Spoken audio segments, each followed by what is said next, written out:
the sound of wind whistling across a desolate volcanic landscape.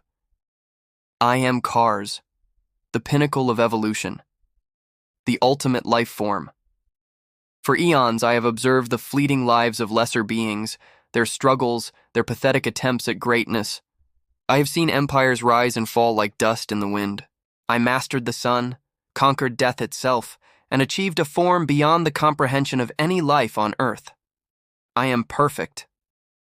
Or so I believed. It was on a day much like any other, as I surveyed my dominion from the peak of a smoldering volcano, that he appeared. There was no grand entrance, no dramatic declaration. He was simply there. A man of unremarkable appearance, clad in a garish yellow jumpsuit and a white cape that flapped lazily in the sulfuric air. He looked utterly ordinary, a specimen of humanity so basic I nearly dismissed him as a mirage. "Hey," he said, his voice flat, devoid of the fear or awe I commanded. "You're the guy causing all the ruckus, right? The volcano stuff? People are kind of freaking out." He scratched his bald, shiny head. I studied him.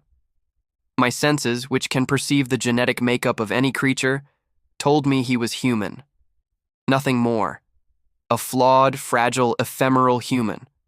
Yet, he stood before me, the ultimate being, with the casual indifference of someone waiting for a bus. A flicker of amusement, the first I'd felt in centuries, danced within me. "You dare to address me, human?" I projected my voice, a symphony of power that could shatter mountains. "You stand before a god. Flee, before I decide your existence is an inconvenience."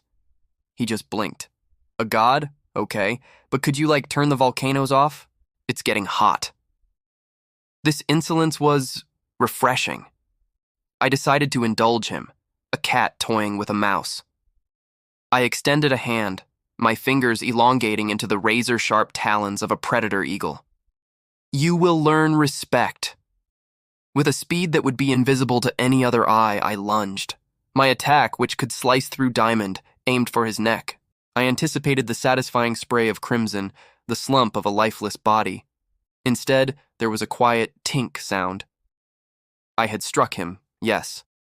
But my talon, a weapon of biological perfection, had merely bounced off his skin. I stared at my hand, then at his unblemished neck. He hadn't even flinched. What are you?"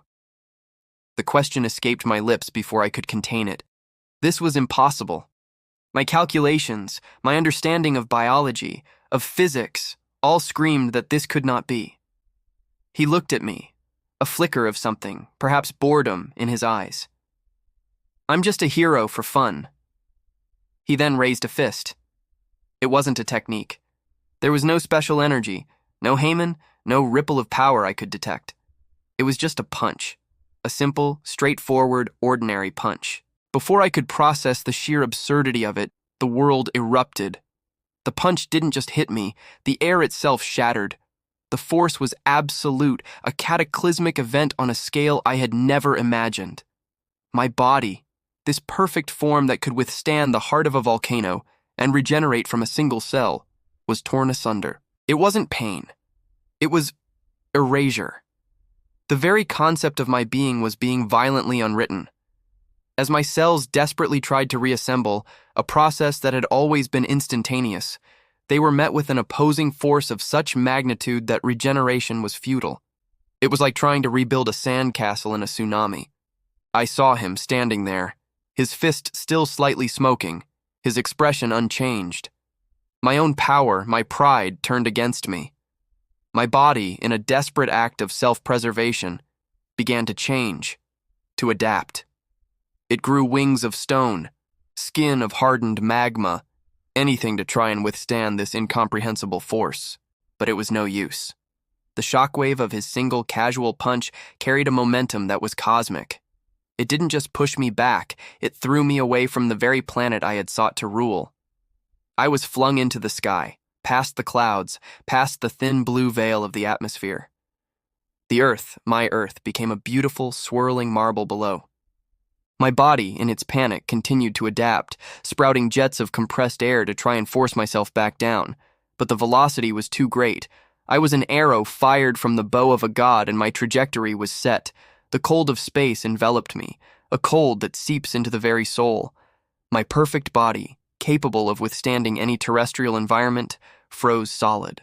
My thoughts, which once spanned eons and unraveled the secrets of life, began to slow, crystallization locking my very consciousness in place.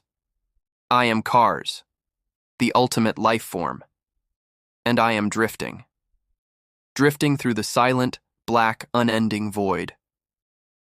I can see the stars, the galaxies, the infinite tapestry of creation. They are beautiful, but I am a statue, a monument to my own hubris, a prisoner of a punch delivered by a bored man in a yellow suit. I cannot move. I cannot speak. I cannot die. My mind is all that is left, and it is a prison of infinite duration. I think of the sun I so longed to conquer, now just another distant, mocking star. I think of the life I scorned, now an impossible distance away. Eventually I stopped thinking. There's only the cold, and the silence, and the memory of a single, devastatingly simple punch, a punch that proved that even for the ultimate life form, there is always, always something stronger.